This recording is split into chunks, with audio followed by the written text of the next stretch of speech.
So I'm potting on Moneymaker tomatoes today.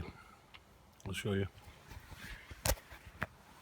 So these are Moneymaker tomato seedlings, and we pot them on when you can see, you see by that one, when you've got the 4 leaves. Start off with 2, and then once you get these 4 leaves you can pot them on. Usually I'll use a spoon, but Debbie took it home to wash it. And I'll just pop that in there. So that's a tomato seedling, ready to go. And whatever you do, do not feed tomato seedlings, because you'll kill them. Because you've got to wait till you've actually got tomatoes on before you use these things. But you'll kill them. Over here I've got some ready. These are going to be planted out.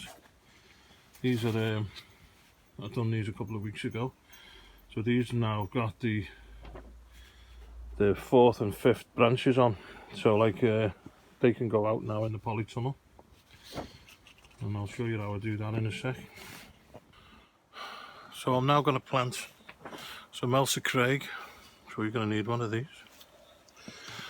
And you'll need an empty bottle. And a tomato plant. I'm going to plant them in this bed here, because this is inside my polytunnel. So usually you can wait till these are a bit taller if you're putting them outside or in a greenhouse, but in a polytunnel we can go from 4 branches, because it traps the heat a lot more in a polytunnel, a lot more humidity. I've got fresh compost down here, which is Levington's, out of a grow bag actually, and I'll show you how I do this now. So I'm going to dig a hole.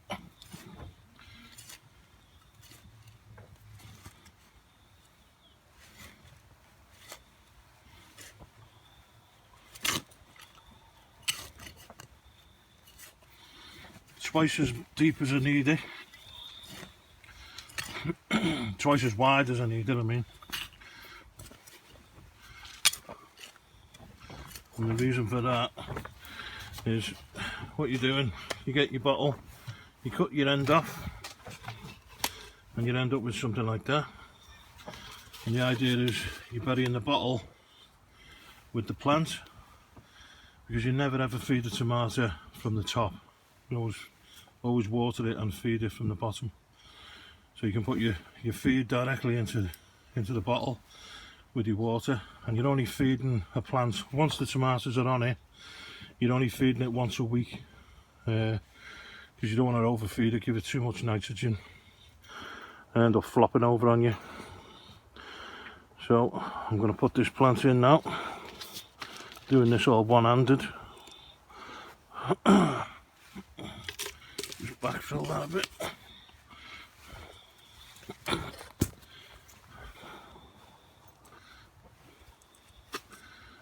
It's very hard to do this with one hand, you know.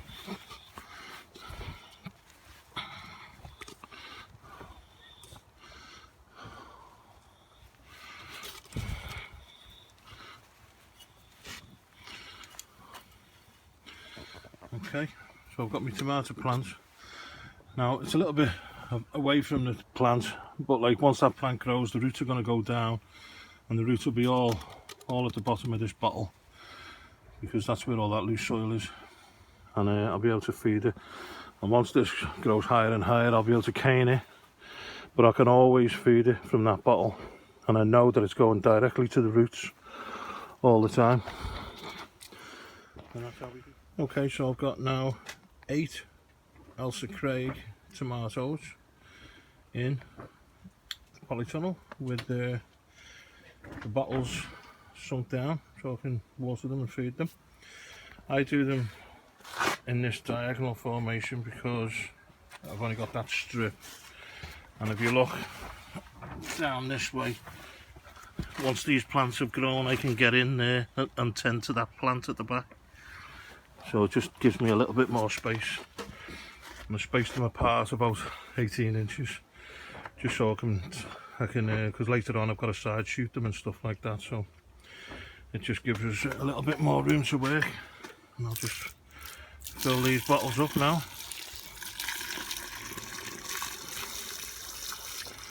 Don't worry if they go down straight away, they'll find their own water level in the end.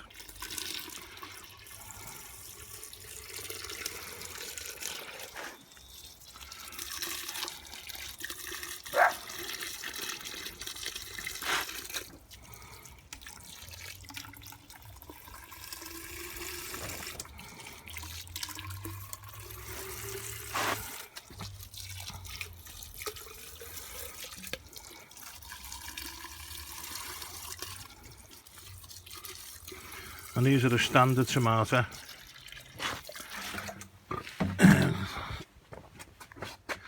Just a salad tomato. And that's how I do tomatoes, and I've always had no problem. I've always had loads of tomatoes. Very juicy and very tasty tomatoes as well, because the ones you buy in the supermarket are not going to taste anything like these. And if you grow your own and you've tasted them after you've grown your own, you'll never buy them in the supermarket again. And that's me finished. Bye for now.